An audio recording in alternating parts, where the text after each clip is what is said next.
It's all alive again at the National Stadium. Speeds. Was he held? Yes!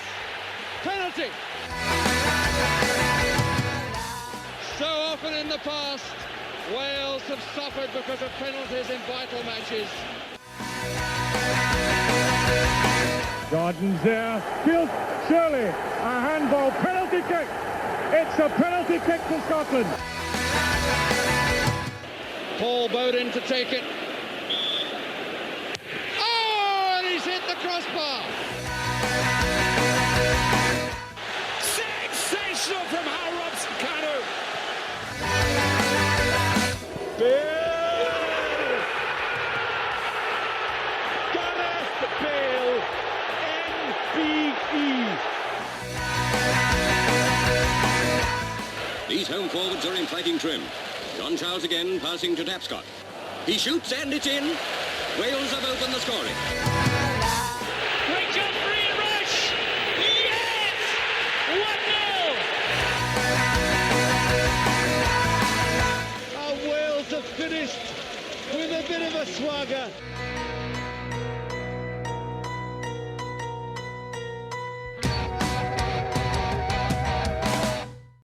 Croeso, welcome, episode 195. It's podcast Pêl-droed. My name is Russell, and I'm joined by Leon. Evening. Not quite sure how we're going to play this one. We might sort of get together with the others another time, but this is the best evening for yourself, Leon. And not only welcome to the podcast, but thank you for your hospitality on the weekend. It was lovely to see you again in person. How are you keeping anyway? Yeah, no, it's good to see you as well. It's great to have you over. Sorry you had to put up with my driving to Vaduz and back on Saturday, but no, it's great to be at a game again for the first time in a few years for me. So I enjoyed it despite the stodginess of the performance. Stodgy is a very good word for it, and your boy Dylan's first Wales game as well. Yeah, absolutely.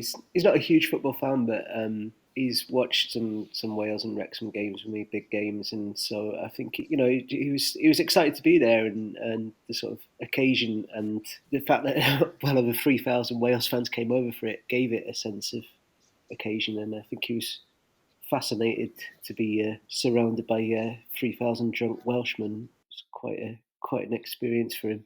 Yeah, there were some women as well, but they don't tend to drink quite so relentlessly as the blokes. But no, the sheer numbers that came over were just insane, really, to see a game against Liechtenstein. He was quite wide-eyed for a lot of it, wasn't it? Just kind of taking it all in, like absolutely. The behaviours, the spectacle of it. Given that yes, it was an away game, but it felt like a home game. So he almost like did his first Wales away game and his first Wales home game in one. Mm-hmm. And that probably. Yeah. And no, it's lovely. And his pronunciation, I was testing on some of the, obviously the flags are there, and it's one of the great parts of the great elements of Wales games is what is looking at the flags and that rich kind of geography and how the identity is mixed in with that, and there's the use of Welsh and English. I love all of that sort of stuff. It really pushes all my geographers buttons. And I was testing on some of the pronunciation, doing pretty good actually. So I commend your parenting skills, or maybe it's Johanna, and it nothing to do with you. But either way, I commend your parenting skills as a duo. Yeah.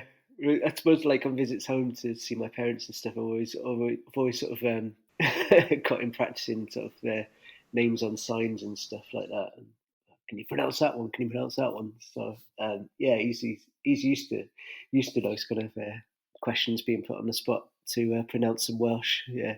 No, I'm a lovely young man as well. He will do you proud, I'm sure. I mean, but let's do it in chronological order. The temptation is to dive straight into Tuesday night and what was just like an all-time, just wonderful evening. And I'll be honest, I've been a bit negative. Certainly the last one, I was probably the most negative of all of us.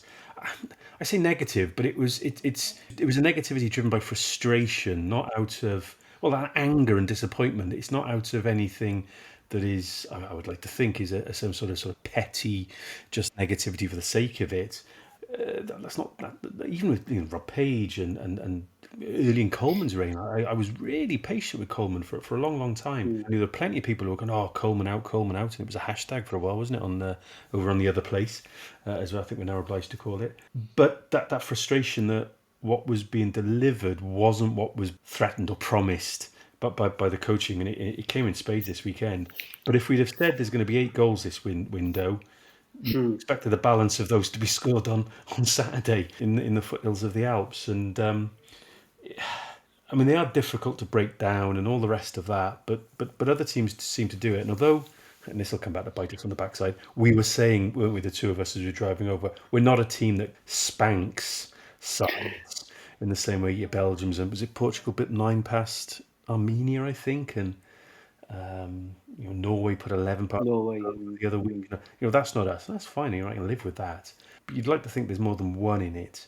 I did watch back the highlights and thought actually we did get a little bit closer than I thought we had to scoring watching it live. But nonetheless, you can't go with that sort of fixture and that sort of result and go, okay, the 3 punts is all that matters, because they're so limited that actually it's got to be a little bit more.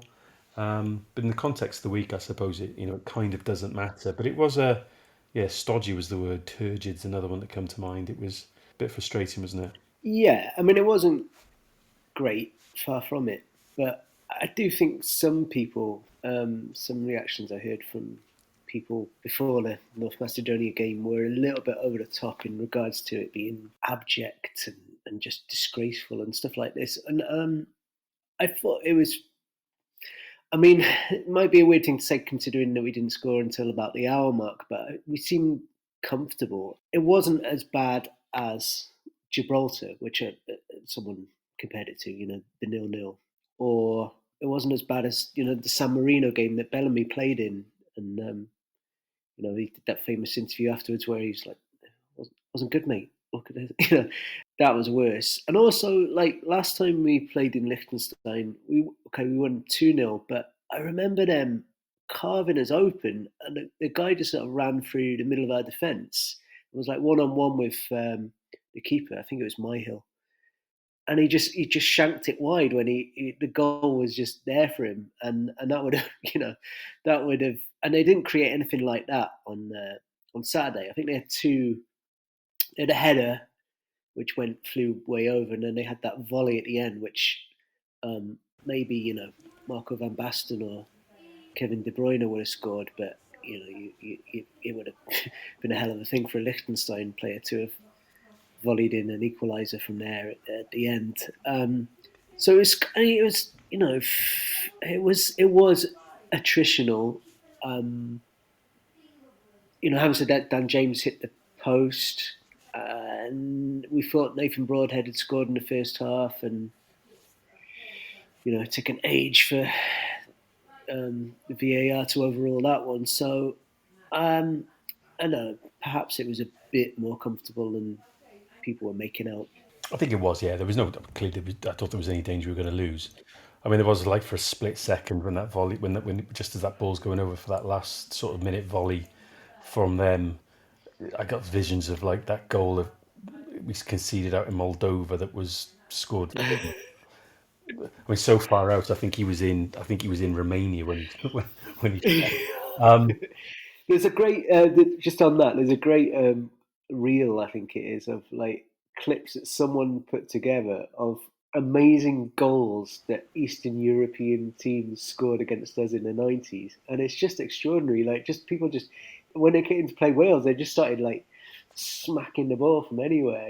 Just like, I'll just have a go from here. Volleys from Bulgarians that and Georgians who just fancied a few goals when it came to playing against Wales for some reason. But the thing is, we were so bad at defending at that point. They didn't really need to do anything spectacular, but it was as if they were just sort of taking a piss, really, which I suppose is fair enough. Yeah, yeah. I think the Moldova game they played with a beach ball rather than a football. I think it was comfortable.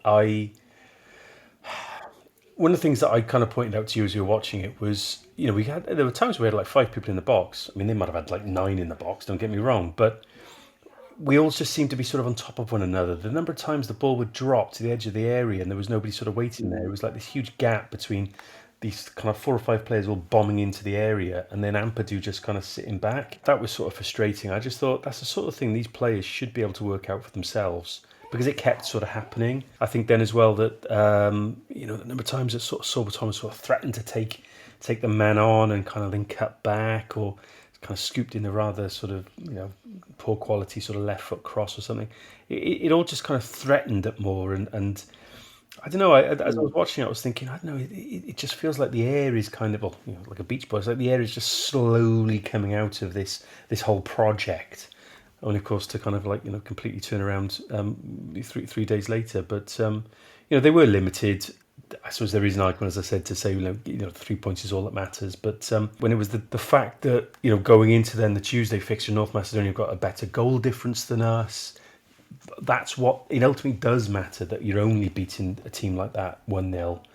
Because of the dynamic of the group, and we were sat amongst the Liechtenstein fans, and a few sort of ground hoppers or people who sort of settled in. There was a few English guys behind us, cheering a corner like we cheered the 6th goal on Tuesday, which in itself was quaint. It was fun, and I can kind of sort of see the gallows humour and the irony of all of that. But for me, it kind of lent itself to another bit more disappointment of the evening, is that this is kind of happening when really we should be 4-5-0 up and out of sight. But I think we missed a couple of players. I mean, Harry Wilson being the obvious one, he just showed on Tuesday how much we miss him when he's not playing. He is our talisman now in the post-Bale era. He is our big attacking threat. In some ways, like halfway between Bale and Ramsey, and he's a bit of he's got that playmaking side of him that Ramsey's got, and he's got the goals that, the crucial goals that Bale scored, without being kind of, at that elite sort of Champions League level, which I don't know, maybe we'll get onto that. Why he's so good for Wales and his club career is not really sort of, hit the heights that you might think that someone who looks so good on the international stage should have hit, perhaps. But that's moving forward. I also think probably we missed Kiefer Moore for the Liechtenstein game, because that would perhaps would have been made for him. I think Bellamy probably would have played Kiefer Moore for Liechtenstein if he'd been available, and at least then it's like 2 Liechtenstein defenders have to sort of go with him and make sure he's being marked up, and it sort of creates a space for someone like Jordan James, who's going to kind of run onto balls from in that sort of drop around the box and put a few goals away for Wales in his time. And it was great to see him get off the mark for Wales, at least, because I think that'll be the first of a few. But yeah, Kiefer would have made a difference on Saturday. I think. I agree with that on the Kiefer. It's clear that Bellamy wants to get James more on the ball and a little bit up the pitch. Would have been great to have seen him as great a second half. Maybe not so much the first half, but a great second half Liam Cullen had on Tuesday, playing in a bit more of an advanced role, but also kind of dropping back and really kind of getting around the pitch well and efficiently. James probably does it a little bit more and with a little bit more physicality as well. So, it would have been fascinating to have seen him in that performance. But Bellamy wants to see him a little bit more advanced. Everybody was quite advanced against Liechtenstein because they play so deep, of course. So it doesn't really kind of count almost. But he was on the ball a lot. I remember thinking on maybe 15, 20 minutes, he's had probably more touches than anybody. Early on, Ampadu did as well, but certainly early on, James did, I think you're right. I think we can see him begin to maybe put a few more. I think he's been threatening to get that goal as well in the last year or so, without maybe the odd chance. He scuffed one or two, pulled one or two, or just had an opportunity sort of snuffed out as he's about to pull the trigger. But I think he's been threatening to score for a while, and now that he's got one, it'd be good to see him get a few more for sure. I think we could do with a few more goals from, not just the wide players and the offensive players. I mean, Joe Roden got the mark as well himself, so he'd be another one. Ben Davies has chipped in with a couple. We don't score from all over the pitch. Well, until Tuesday. Yeah, I mean, it would be good to see a few more kind of get off the mark, but also a few others to turn ones into twos, into fours, into fives. Because that's what the better teams do at the end of the day, rather than just be reliant on one or two individuals. But I agree with you about Wilson. I have been harsh on him only because I know there is a player who can put in that performance, that real kind of dominant performance. And it's unfair to expect him to be like Gareth Bale. Of course it is. But to be able to have an impact within a 90 minutes in the way that Bale did, I've wanted him to do that, and he has done it in glimpses. He scored regularly, which is, fair play to him under Bellamy. But that on Tuesday was his, clearly his signature performance in a Wales shirt, and he'd have opened things up for us on the Saturday for sure. Yeah, I mean, moving on to Tuesday, I guess. No, we said enough about Liechtenstein on Saturday. Yeah, I mean, after Saturday, I didn't feel particularly confident going to Liechtenstein game. Into the North Macedonia game, in that they had only conceded 3 goals in 7 games up until then. They'd drawn twice against Belgium, and they only needed a draw. They're really good at defending. Surely this is going to be really tight, and they're going to play for a 0-0, and it's probably going to be one of those where we're just going to be desperately trying to nick a goal in the late stages of the game to overtake them in the group. But then I also had this feeling earlier in the day that actually, wait a minute, if we score early-ish, then that really opens things up, because they have to come out and play, and that's probably not what they're set up to do. So what are they going to do if we do manage to break them open early? And that's what happened, thankfully, and they didn't seem to have a clue what to do once they'd conceded, which just played completely into our hands. And then we kind of saw exactly what Bellamy has been threatening as a manager. I mean, I think part of the frustration that had crept in with Bellamy is that he'd sort of made a rod for his own back by saying that the Turkey game is the worst we'll be after that first game.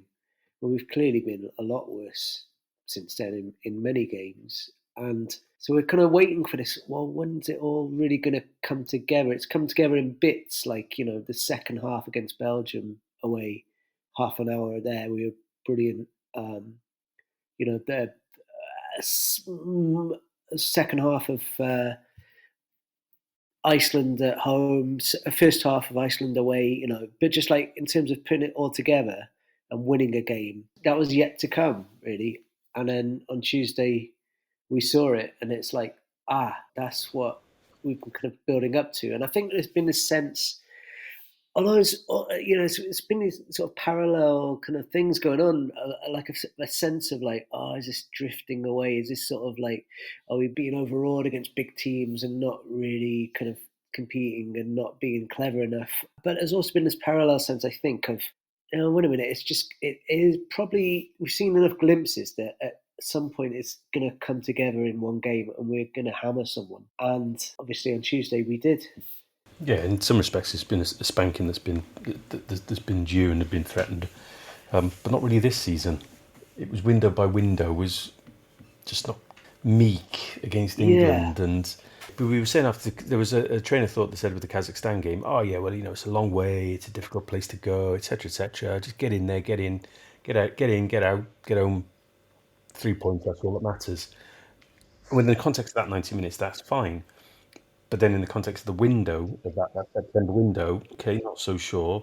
And then the window that follows, it's just like, actually, that looks more than just a gutsy kind of scrappy performance, just get it over the line and get the points in the bag. It was a pretty, more increasingly an ineffective performance.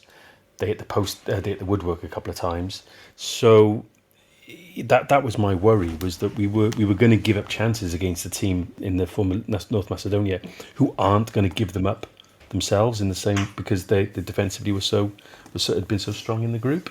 was my worry. I mean, it proved not to be the case, and it has been the so far not career, but the defining performance of his reign. But based on what he's been saying to us in the press conferences and things, it's actually going to just raise the bar even higher now going forward. Yeah, I think so. But I think it appears like Bellamy welcomes that expectation. I mean, he's constantly throughout. He's corrected people when people have said, Wales are a small footballing country, and he kind of wants that like mentality of expectation. And I think comes to it, and we've got to beat, but not just Bosnia, but let's say Italy to get to a World Cup, which might well be the case. Then you get a feeling he's like, well, good. This is what I want. He's beaten Italy before as a player, obviously in Cardiff, famously. That's getting well ahead. But I mean, I think certain in terms of the front four, that was key, really, wasn't it? To have Brooks, Wilson, Johnson, and Dan James together and playing so sort of dynamically. That's kind of that's the vision. That's Bellamy ball. That's what he wants to see. And I think the way they were all so good. They were all so good. And I think people haven't really mentioned Dan James quite so much, but I think he's been missing for so much of Bellamy's time as manager. And I think he's a really important player for us. People don't seem to sort of realise how important he is in terms of the way that, not just the way the attacking threat that he has. He scores goals, he provides assists, he links well with, the likes of Wilson, Kiefer Moore. He's provided so many assists for Kiefer Moore's goals, but just that pressing, the energy that he has, that he can defend from the front so well. And I think, him being available in March would be, huge for us. But people, I get it. Wilson was so good and he scored a hat-trick, and Brooks was just fantastic. And Johnson, he's our most expensive player after Bale, and people talk about him because he's at a high-profile club and all that. But I think that Dan James sort of being in a kind of rhythm and being back and available for Bellamy was a key part of that performance. And again, it sounds like I'm sort of damning him with faint praise. He was really industrious, I thought. Although he put in some good touches and he scored he finished off a really good move for his goal. He just worked really hard, and it was almost a lot of the flashes and the guile and the nice touches like that. Just a little kind of lift over from Brooks for the back heel for his goal. A lot of the real class was from other players, but he was just really industrious, I thought, which again just makes it sound like I'm damning him with faint praise. But that's something. But that's what Bellamy's been emphasising the whole time. Is like if you want to be in my team, you've got to do the running, and it's that kind of thing he said on Sky Sports, I think. It's like, and Dan James will do that.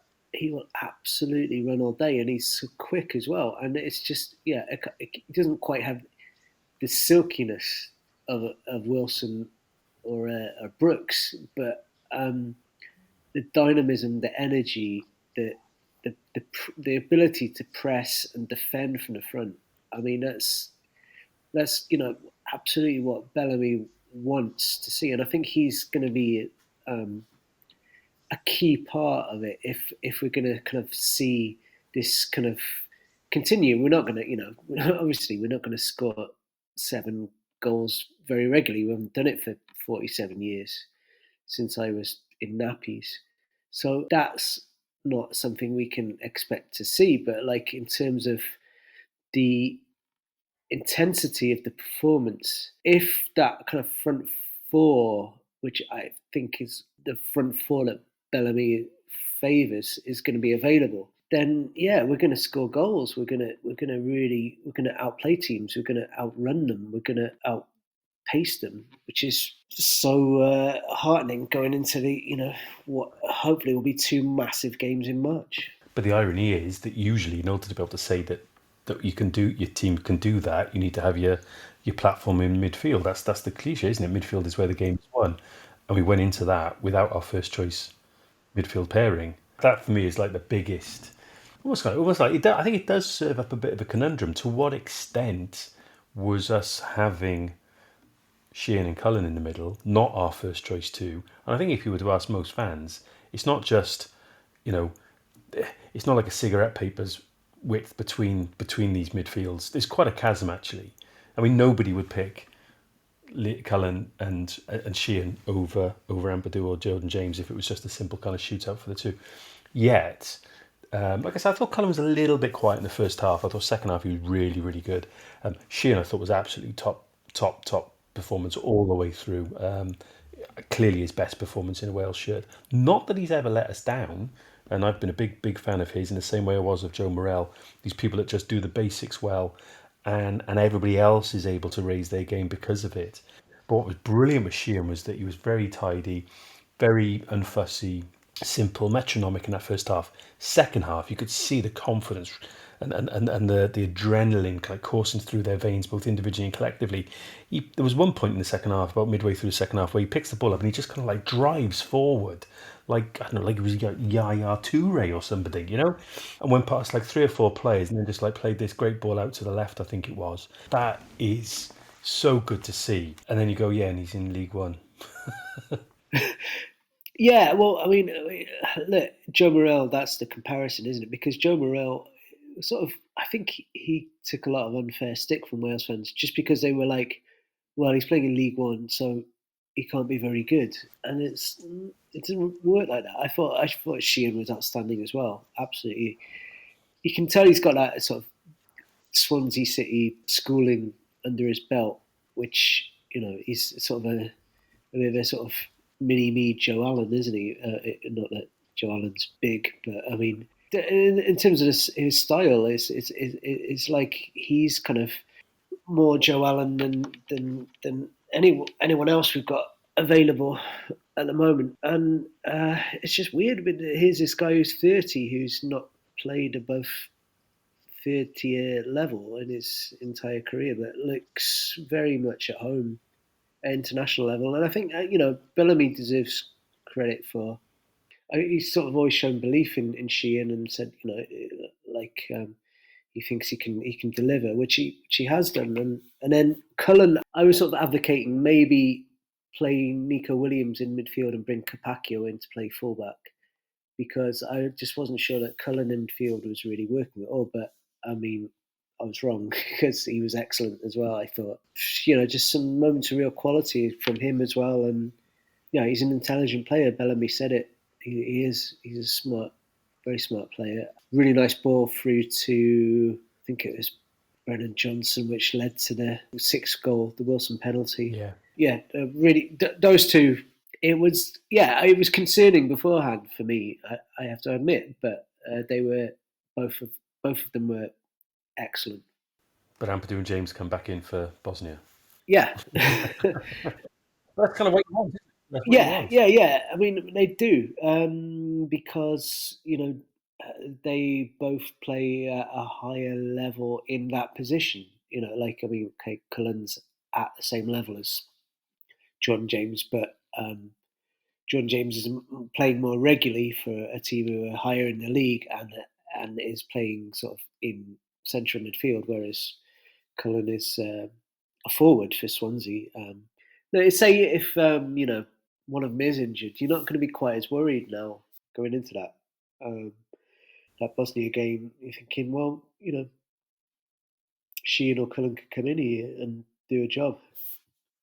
Well, you say that Sheehan's played well under Bellamy, I think, and Bellamy sort of trusts him. I think that applies to Page. I think that's from the moment he got in the squad. I suppose there comes a time when we have to ask the question: is that maybe has he made enough in terms of a career out of the talent that he's clearly got? for all of the praise for him, you kind of go, well, yeah, but if that sort of performance is in you, why have you only ever played as high as League One? But maybe there's all sorts of other factors going on there. Dylan Lawler, him and Roden, that was a little bit wobbly. They were playing a little bit. There was a bit too much space between them, and maybe weren't quite on the wavelength for maybe the first 10, 15 minutes. I think the goal. I think actually the goal they scored was more probably Roden's fault than Lawler's, not helped by Darlow's slip. But after that, they just seemed to go right. They just tightened up, and that was it. Then they were just pretty much in complete control for the rest of the game. But there were times when, in a way that he didn't on the Saturday, because we were talking about him on the way over to the game for the Liechtenstein game. It was lots of lateral passes and just kind of passing to Jade Da Silva. He wasn't really striding forward with the ball, which I thought was a shame not to see that. He would have just been going into very congested, heavy traffic, given how deep the Liechtenstein were playing. But there were times when he was bringing the ball out, and just there was one where he just kind of like stepped inside the attacking player who was on the press. That was a really good performance by Dylan Lawler as well. I thought strong in the air as well. There's a player there. I think Cardiff are going to struggle to hold on to him. Yeah, no, there's some social media noise about him today and yesterday, sort of, and people being very impressed with him. It looks like a really nice sort of partnership between him and Roden as well. I think those two have the potential to be a partnership that play together a lot of games, and they seem to complement each other pretty well.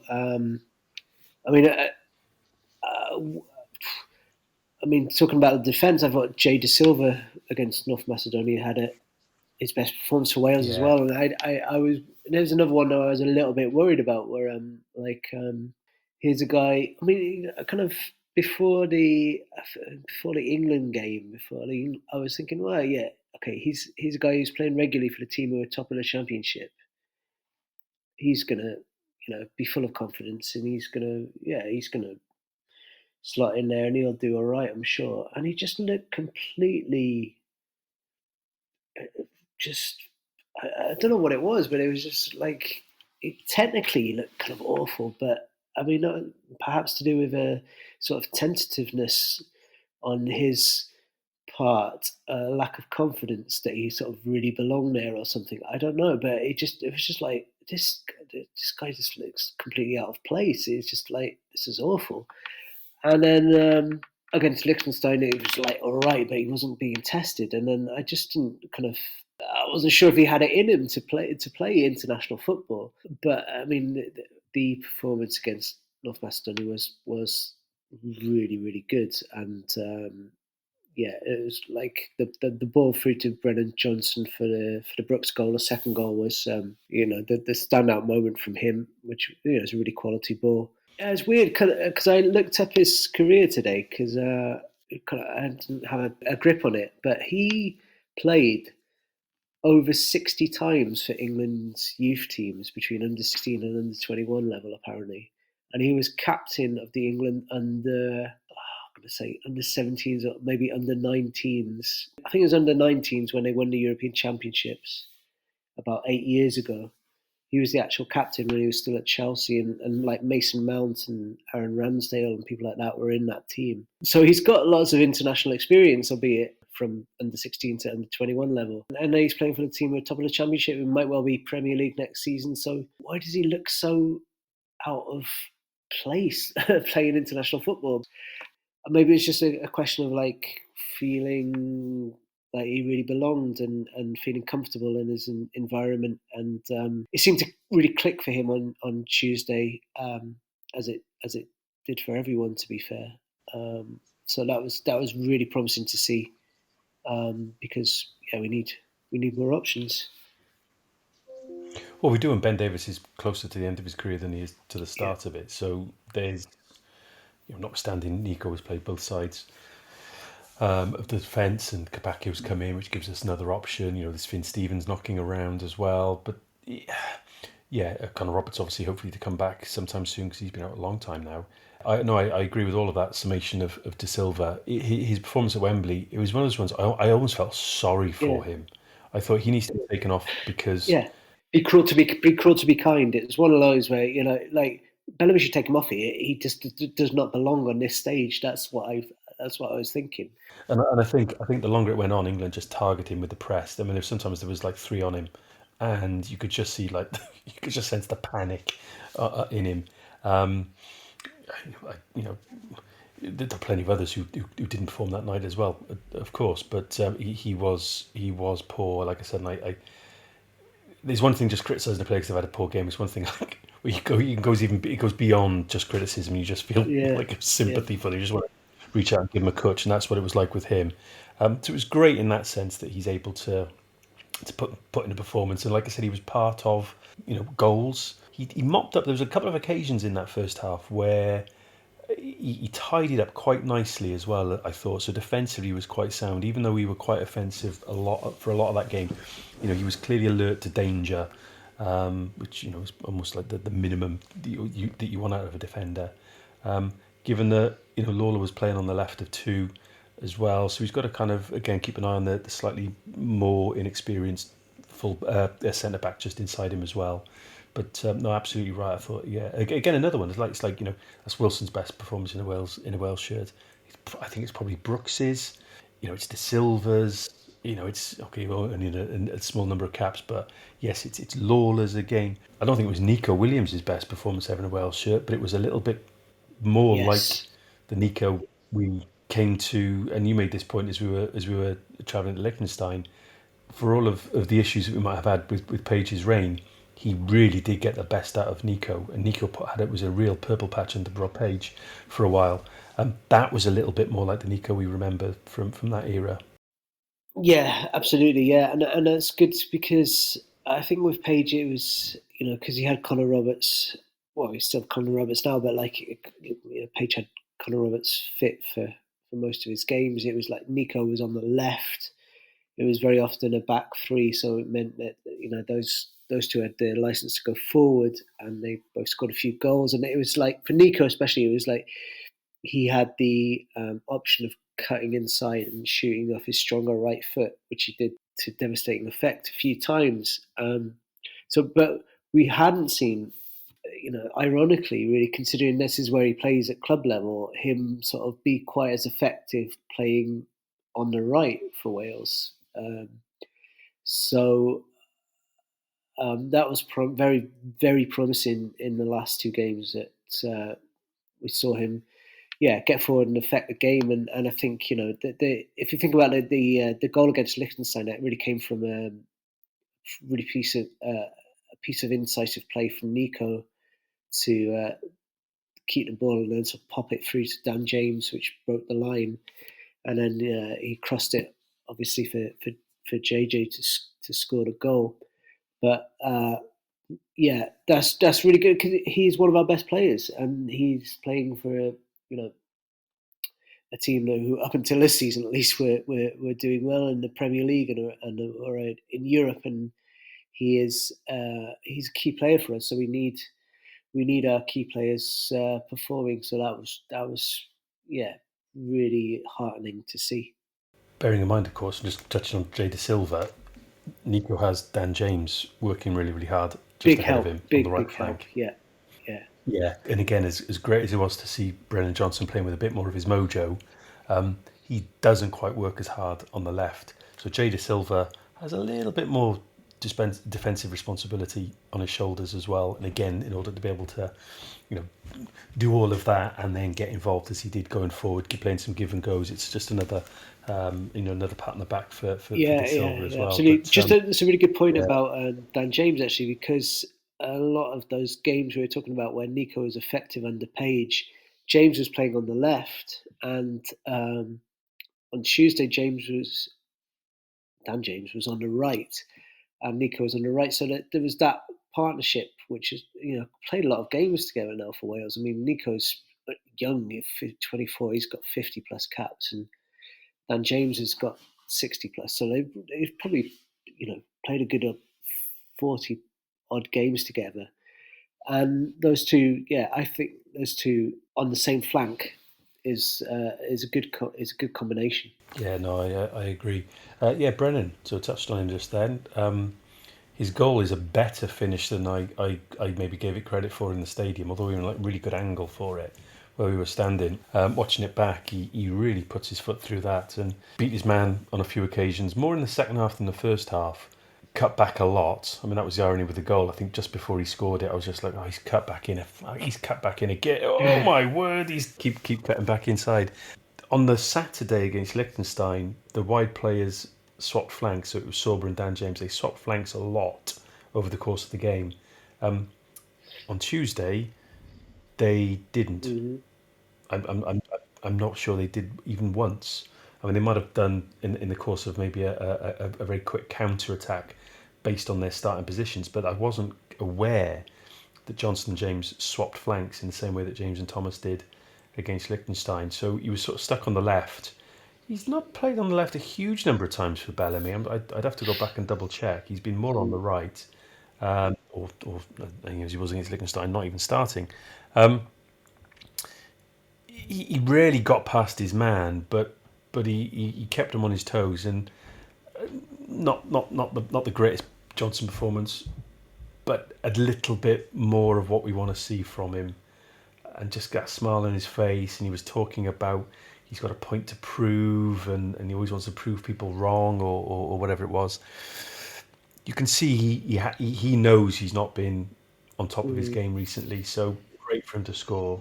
And just the way he kind of like celebrated it by sort of stayed sat on the ground, or like almost like not celebrating it, sat on the ground with a look that sort of went, yeah, I know I can do it. You all know I can do it. So right, what's been going wrong, kind of thing. But I was really pleased for him because he's had a difficult few weeks. Yeah. Maybe this is the key to play Johnson on the left and allow him to cut in, shoot on his right. Perhaps that's the way to go. Yeah, it seemed to be.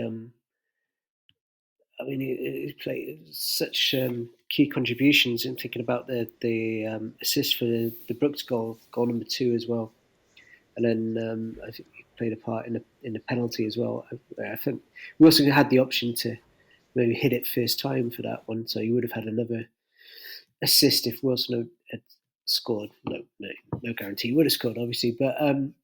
Yeah, and it was interesting that they both James and Johnson stayed on those wings, but had seemingly more license to cut inside, or maybe it wasn't license; it was just more ability to cut inside. Whereas with Sorba Thomas, it was sort of more go around the outside, which he did a lot on Saturday, and you know, he had the sort of beating of his fullback, but then there was sort of no one really meeting his crosses in the middle. But with Johnson, it was like he's just that, you know, he's got more quality than Sorba Thomas. As much as Sorba's been really good for us, it's just that ability to come inside, carry the ball, beat a couple of players, and then unleash a shot like that. And it may have taken a bit of a deflection, but it was like minimal. And you know, it's just that's it's a step up, you know. And Hugh was really surprised that Bellamy dropped Sorba Thomas because he was like, well, he's our main attacking threat and all that stuff. And I think we were both a bit like, well, it's not quite, probably since Belgium away, it's not quite been there from him. You know, sort of flattered to deceive a little bit, and I don't think he could have really had too many complaints about being dropped down to the bench for Tuesday's game, as good as he's been under Bellamy. And yeah, I don't know if you want to run with that a bit about kind of, you know, I think he flatters deceive a little bit. I think he's, again, industrious, busy, quick. I think he's at his. The opposition knowing that he has pace is in itself like a threat. You know, they're guarded. They're on their guard because of that. The same with Dan James. I just don't see the delivery. There was one good in-swinging right-footed cross in the first half against Liechtenstein, but apart from that, there were a couple of ones on his left. The one he set up for where Dan James hit the post, that was a really good cross, to be fair. Yeah, and that was in the second half. They were about the only two. I think most of the others, I mean, there was one or two that he just kind of like scuffed. They just went, they were just kind of like, daisy cutters across the ball.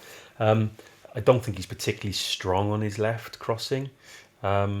So again, you just got somebody like cutting in a bit more, which if they can do it to the devastating effect that Johnson did, or Nico used to, as when he was on the left, as you said, and Bale used to on his left, cutting in. I mean, it was Gary Speed that started playing Bale on the right, if you remember, wanting to really take advantage of him being able to cut in and really, use his left foot to that sort of devastating effect. I just don't see the delivery. But he's, the potential that he offers as by way of a threat, I think, is something that opposition defences and fullbacks are alert to. So there's something in that. So I agree. I don't think he needed to have he couldn't have really worried or could have had too much disappointment not starting. He covers a lot of ground. He puts in a big effort as well. So Bellamy likes to really empty the bench as well, and to really make use of the squad. So there's a lot of players that will maybe figure in just the one game. There's not many players that play 290s, certainly attacking players. So there's an element of that in it as well, irrespective of his performance. But again, it's great to then, once you've got a team on the ropes like we had with North Macedonia, to then send him on. And then I thought he played quite well as an impact player. Won a couple of corners that again just keeps us down their end. A couple of his corners were delivered quite nicely. I just think there's a little bit more in there in Sorba Thomas than we're seeing at the minute. I think he's a really, really good player. I just think, like, to go back to that front four of James, Johnson, Brooks and Wilson, it's just like they're all slightly like a level above where he is. I mean, they all are Premier League players, so it's like and Johnson and Sorba Thomas hasn't played at that level yet because he's played in the top flight in France, but just like that little bit sort of extra, like that sort of touch more sharpness of sort of being able to do difficult things at a slightly higher pace. I just think those four have kind of just it's kind of like a notch above where Sorba Thomas is at, and maybe he'll get there. Maybe it's possible. We keep kind of working on it, but I just think he's slight in terms of the actual quality. It's just slightly below. Yeah, I think that's fair. I think he has that alertness to danger because he's played a little bit of wing back as well. He's playing a lot further forward for us. He's played wing back previously, and I think he does have a little bit of alertness to danger. So I think defensively he's a little bit, certainly probably more so than in terms of like tracking back and watching his runners, a little bit more alert and defensively minded than Johnson can be, for example. But he's there primarily to be able to whip the ball in, and that much vaunted sort of set piece and dead ball delivery and crossing ability. Like I said, I personally, for me, and I've said it before, I don't see enough of it within a game. But like you said, there were a couple against Liechtenstein, and that chance that James probably should have scored, let's be honest, against Liechtenstein, were proof of it. And he was just different gravy against Belgium. I mean, he was just I mean, he was just like something else, really, wasn't it? Just like is Sorba Thomas, or is it? I don't know. Like what? Ian Robin or somebody was just like ripping. Who was their fullback that day? Was it Mounier? Oh, I'm not sure actually. Yeah, not sure. Yeah, whoever it was just like tearing him apart. But yeah. Anything else to say on Macedonia? Maybe we can look ahead to the. Can we talk about David Brooks for a minute? Because I can always talk about David Brooks. What a beautiful, beautiful footballer David Brooks is. I mean, just the silkiness of it. I'm delighted he got his goal, but just his contribution to the fourth goal, which was the pick of the goals. Let's face it, considering it went from back to front from Darlow, sort of bringing the man on, the Macedonia player, and then sort of rolling it past him. So you immediately take out one of their players, and we've got the extra man ahead of the ball, sort of thing. And then the way I don't know, just the way he was carrying the ball, but the intelligence to release it at the right times, and he's just a lovely footballer, isn't he? And I'm just delighted to see him on top of his game. I think if he's fit and he's kind of in some sort of rhythm, then he's a definite starter for me. Yeah, no, I agree. I just love. He's so light on his feet, and he covers ground really, really well. He doesn't look like he's a quick player, but he covers ground really effectively and efficiently. I love watching him. I've said it before. He wouldn't leave footprints in the snow. He's just so light on his feet, and I love, not everything he tries comes off, but I love that he'll keep trying things. It's a sign of good character, self-belief, and also just wanting to continue to be creative and unpredictable, and like I said, have that kind of guile about him. That's the word that comes to mind as well with him, is guile. Not in a way that he will dribble past three players, but he will glide past maybe one or two. I mean, this is maybe a bit of an unfair comparison, but do you remember when Paul Gascoigne used to he would go past the first player, and you would say, as if he wasn't there, but he did it just with this little acceleration, and would kind of glide past players, and then he would kind of go on and be able to beat more players. Then, like I said, the comparison falls down a little bit, but that ability just to get past the one player. I suppose if there is a criticism, he is just all one-footed, but then so was Gareth Bale, and he wasn't half bad. Yeah, no, I love watching David Brooks. Absolutely love watching David Brooks, and I think we are seeing him back at his best. I think yes, he's been match fit. Yes, he's been healthy for a while, and I know he's had a run of games as well for Bournemouth, to be fair, and he's been captain in them and stuff. But I think it's taken a while for him after his treatment and his illness to really get back to the player we know he is. And I reckon he's there now. Yeah. I reckon he's there. And if he can kind of kick on a little bit as well and really make his mark on the Premier League now, certainly now in the playoffs, I think that's great for us. I think that'd be great for us. Absolutely. Yeah. It makes you just wonder where he could have been at this point, at this age, had he not been ill. But yeah, it's just the hand that life deals you, I suppose. Like you mentioned Ben Davies there. I mean, if Ben Davies is fit, I suppose Ramsey comes into this as well, but not really, because I just don't think Ramsey can put a run of games together now. So you can't rely on him being fit at all. But Ben Davies, you would hope would be fit in March. Does he come in for you for De Silva playing left back and Dylan Lawler keeps his place for that Bosnia game if everyone's fit? I think he comes back in. Yeah, but I think you need that experience in a game like that. He's played in a few of these playoff games now. He's played in tournaments. You want that experience on the pitch. Whether he comes in for Lawler or De Silva possibly depends on how those two are going at that point in time. If Lawler's continuing to play regularly for Cardiff, I'd possibly be inclined to say go with Davis at left back maybe, and go with Lawler, because he doesn't seem fazed by things, which is great. It's a great quality to have for a centre back, just to go just go out and play. Very comfortable on the ball. I think the two of them together, Lawler and Davis, I think it would be a nice little kind of sort of left-sided combination, just to get the ball efficiently out to left, an option on the way back. I think they would work well together. And if Lawler maybe is just a little bit off his game, a little bit overawed by the experience and the occasion, then Davis is there to kind of coach him through, as we've seen him do any number of times with players. So I'd probably bring him back in a left back. Yeah, up against 40-year-old Edin Dzeko, as he'll be at the time, which is mad. Yeah. He's their captain still. Well, I mean, he's probably there the whole time. He's their Bale, isn't he? I suppose. Yeah. I do wonder. I suppose it's a question with Davis is if you want him to play at full back, and really get up, will he have the legs on him if he's not played a huge amount of games? That would be my only sort of reservation. But I think he's got to come back in, because he's just got all the experience you need in those sorts of fixtures, really.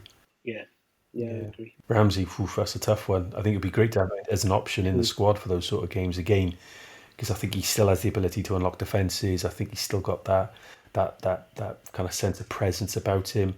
Forget all the captaincy nonsense. Just forget it. In press conferences, just let him give all that to other people as an option on the bench to come off if we need in a goal, or we need to just have somebody who's got that old head just to kind of hold on to the ball.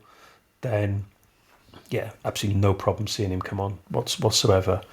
But I'm not sure he starts for me anymore. Not off Tuesday. After that, not the way they played. I think it would be unfair to. Well, I say it's unfair. I don't think, say you said, okay, well let's bring him in, say, for Cullen then, on as it was for that Tuesday selection. I don't think he's got the legs to get up and back and to recover. So you don't put him in the Wilson role after that performance, surely. Big challenges for Bellamy. I think that's probably the biggest frustration that Bellamy has had to date with his reign, is that he hasn't had Ramsey anywhere near as much as he would have liked. I think he would have loved to have coached Ramsey, having played with him and seen his quality. Ramsey, he supplied that ball to him to the equaliser in Belgium, didn't he? In 14, 13. So, he knows exactly what he's all about. I think that's probably one of his biggest frustrations, if not his biggest one. Yeah, I mean, it's funny because when you see these, like we're talking about Checo, he will be 40 by the time that playoff game comes around.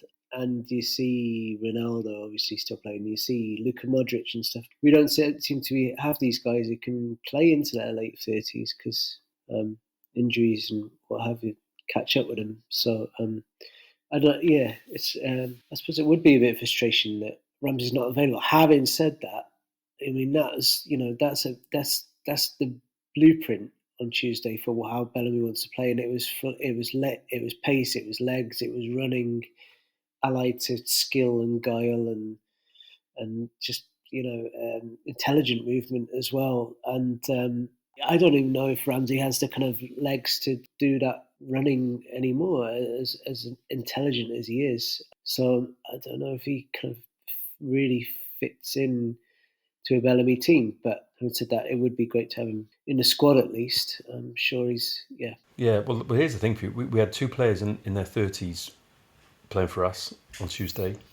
In goal, Darlow, obviously 35, and Sheehan, who's 30. Okay, yeah, Sheehan, just 30, yeah, that's it. They had 6 in their 30s, all in the starting 11. In fact, the average age of their team was...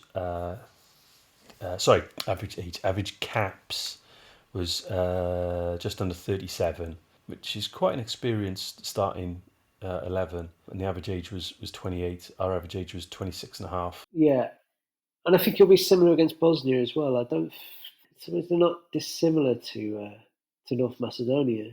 Yeah, I mean, I just think they're kind of still reliant on a Dzeko's still a captain, like I say, he's a guy who's going to be 40 by the time we play there, and it's just like if we can play at that kind of pace, that sort of tempo at home, they're going to really struggle to live with us. And they've got a few guys in their 30s as well, and they don't have a Pjanic anymore or a Bezic. I don't know what's happened to Bezic actually, because he was a bit younger, I thought. Do you remember him? Yeah. Played for Everton. Yeah, no, really good player, good footballer. He seems to have. I don't know if he's even playing anymore, but he's not been part of their squad of late. But Pjanic was their kind of their playmaker, who was absolutely top footballer for Juventus and Roma. He's 36 now. I think he's still playing. I think in Russia possibly, but he hasn't played for Bosnia for a couple of years. So there's nothing there that's like, oh shit, they've got this guy.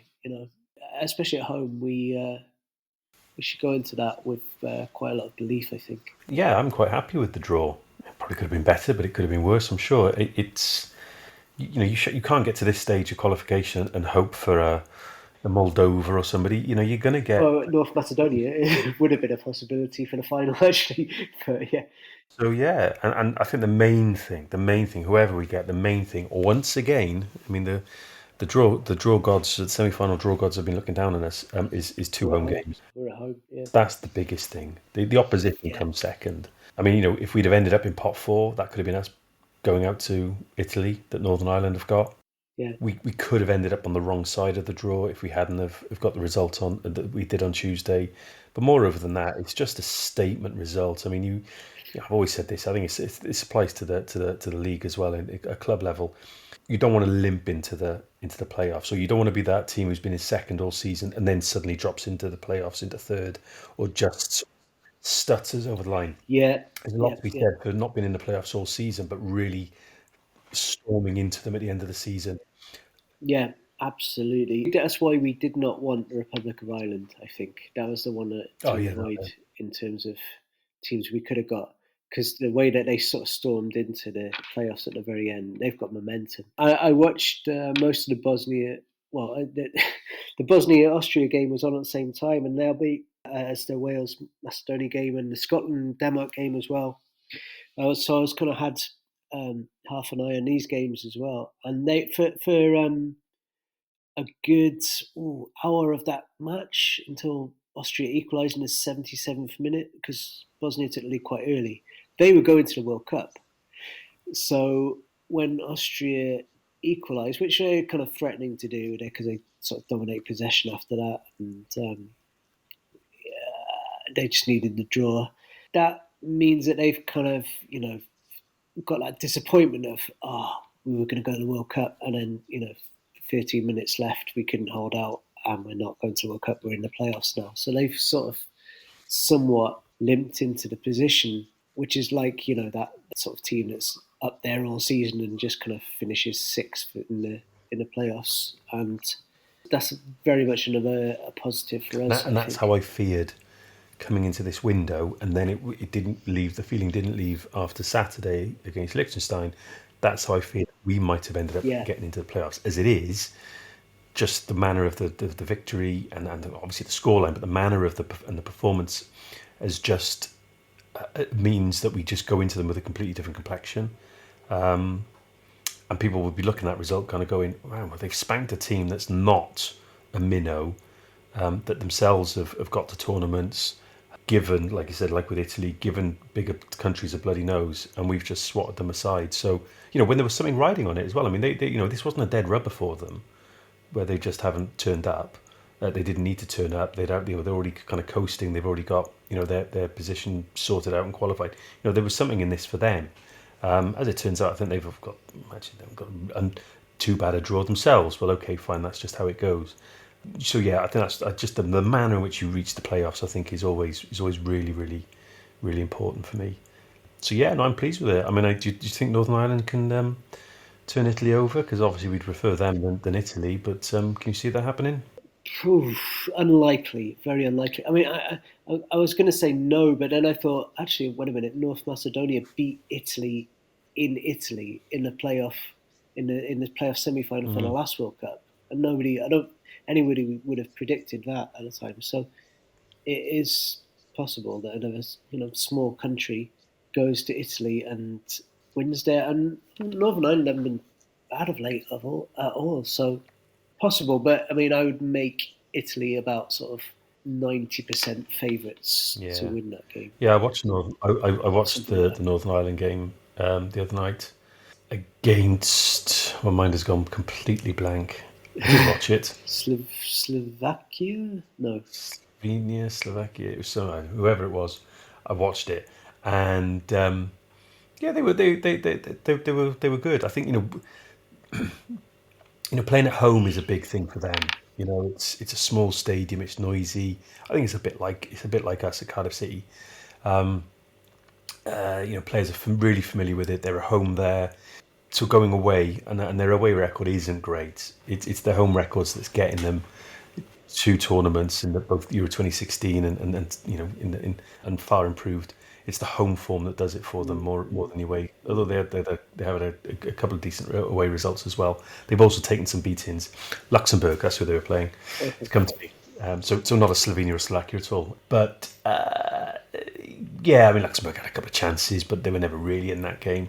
And Luxembourg are far improved as well themselves. But if that was at home, maybe. Yeah. I'm inclined to agree.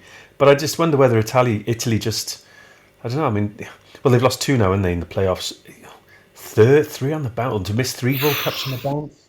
That would be huge. The odds on that surely aren't big, which obviously has a bearing on us as well. But if they were to do that, I mean, that's just unthinkable. So, in all honesty, I think where Northern Ireland would have a chance is perhaps where if we beat Bosnia, I keep emphasising that, where we would have a good chance as well, is that Italian football now is a bit slower, it's more technical.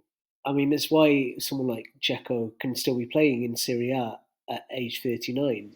Dzeko would not be able to play in the Premier League. I mean, we've seen it with people like De Bruyne, who is, pure class, but like Man City don't think he's going to be quite as effective in the next couple of years, so they're like willing to offload him to Napoli, and he goes there and he's, still tearing up and stuff. I'm not saying it's like a retirement home or anything, but the pace is a bit slower. So if Northern Ireland are going to beat them, it's going to be about sort of getting amongst them, playing with pace, just being at a sort of different level of speed to what they're used to, because virtually all their players play in Italy, Serie A, and that's if it comes down to it and we beat Bosnia and they win their game against Northern Ireland, it would be that would be the key factor for us trying to overcome them, would be to play at tempo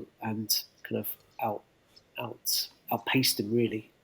And don't just mean like running with the ball, I mean like sort of running generally and fitness and sort of just speed of moving the ball.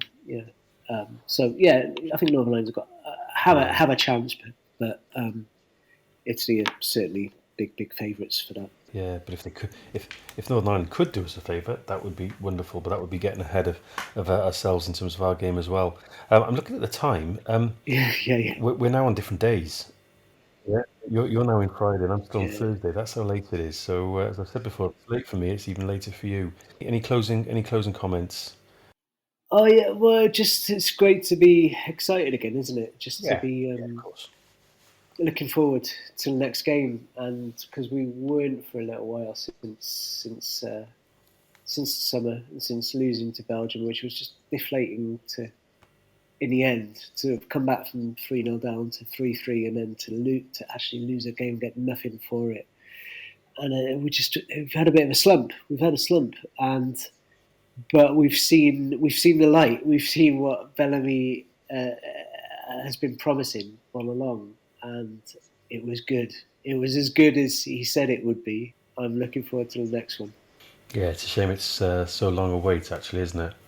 Back when the playoffs used to kind of follow on immediately, that would have been the way to go in some respects after Tuesday. But it is what it is, as they say. So listen, I'll let you carry on. Thank you for your company. Thank you again for hospitality and all the driving on the weekend. No thoroughly enjoyable. I'm sure we'll find something to talk about before those games come up. But until then, I'll let you carry on. Cheers. Diolch.